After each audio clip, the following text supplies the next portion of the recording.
Bismillahirrahmanirrahim. Assalamu alaikum students. Hope you all are fine. Today we will study about the blood vessels or tubes that are carrying blood throughout the body. In the previous lectures we have studied about the main component of the circulatory system, that is heart.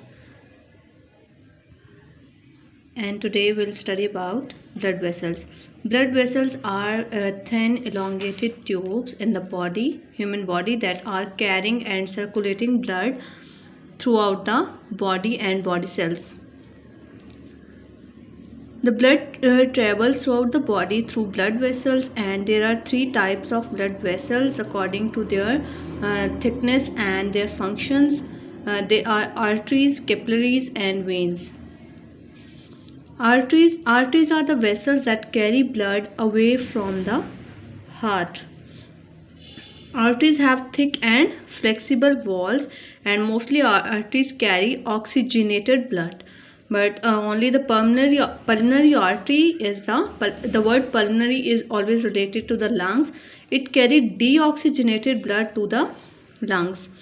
Arteries further divide into smaller tubes called capillaries. These capillaries are the smallest blood vessels in the body. The thickness of their wall is too much less. Their thickness is only that much that there is only one cell can flow at a time.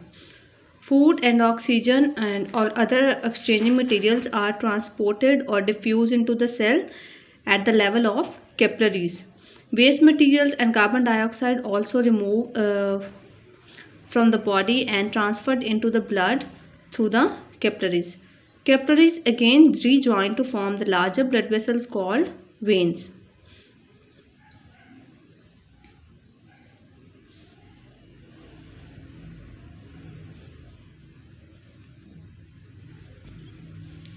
Veins are the vessels that are bringing back blood to the heart.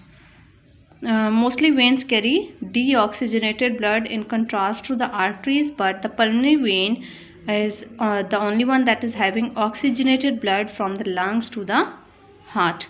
Here you can see the circulatory system that is showing heart and the veins colored in red and blue.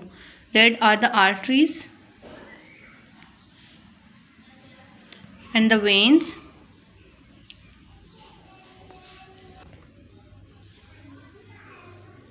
And here the blood vessels are shown, and the arteries and the veins. Arteries,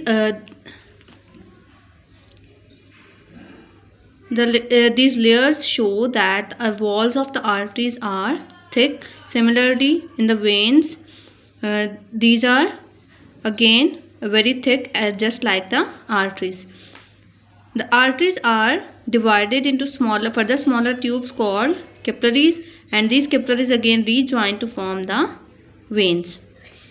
And this is the site where exchange of the food material and the waste materials take place. Students, today your task is to learn the topic